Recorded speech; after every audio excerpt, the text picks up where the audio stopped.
নগদ নিবেদিত অর্থনীতির খবর। আবারও বেড়েছে কাঁচামরিচের ঝাল। কেজিতে 40 থেকে 50 টাকা বেড়ে বিক্রি হচ্ছে 280 থেকে 300 টাকা পর্যন্ত।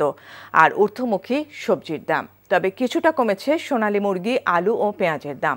অন্যান্য মুরগি, ডিম ও মাছ দাম আগের মতোই স্থিতিশীল। ভোক্তারা বলেছেন, নিয়মিত মনিটরিং না করলে সিন্ডিকেটের দৌরাত্ম্য কমবে না।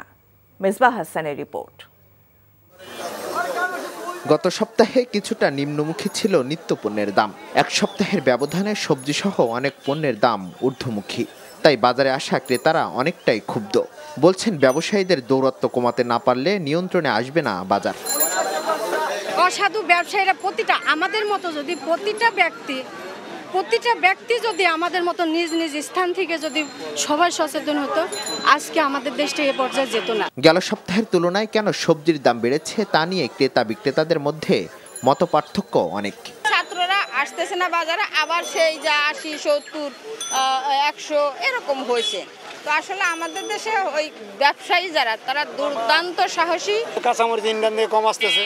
কাঁচামরিচ গতকালকে প্রায় 100 টাকা বেশি। বর্ষার কারণে সবজিটা সংকট। তার কারণ হলো জমিতে পানি উঠে গেছে, এ কারণে।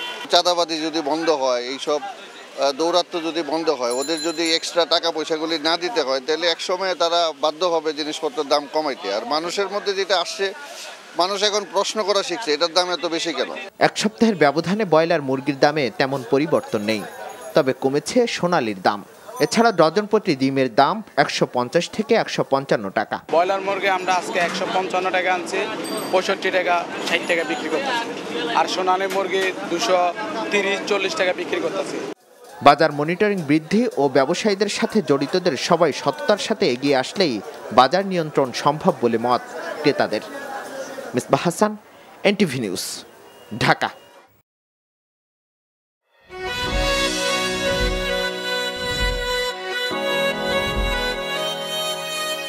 এই শুনছো, উঠো না। আমি বলবো একটু ঘুমাই। তোর বাইরে লেগে এক কাপ চা বানাই দে। ভাইয়া, চাই কি চিনি বেশি দিব নাকি কম? 2 চামচ লবণ দিয়ে দে। চোখে চেয়ে হাত ছুঁয়ে আছে সাজানো, পথ চলা কথা বলা যেন শেষ না। আমি যে বিয়ে করছি, আমার যে বউটা একটু ঘোরা উচিত, কারো মাথায় আছে? থাকি পথে আসলে তুমি বুঝি রাঙা রথে বিভোর হয়ে থাকি প্রতিটি ক্ষণ।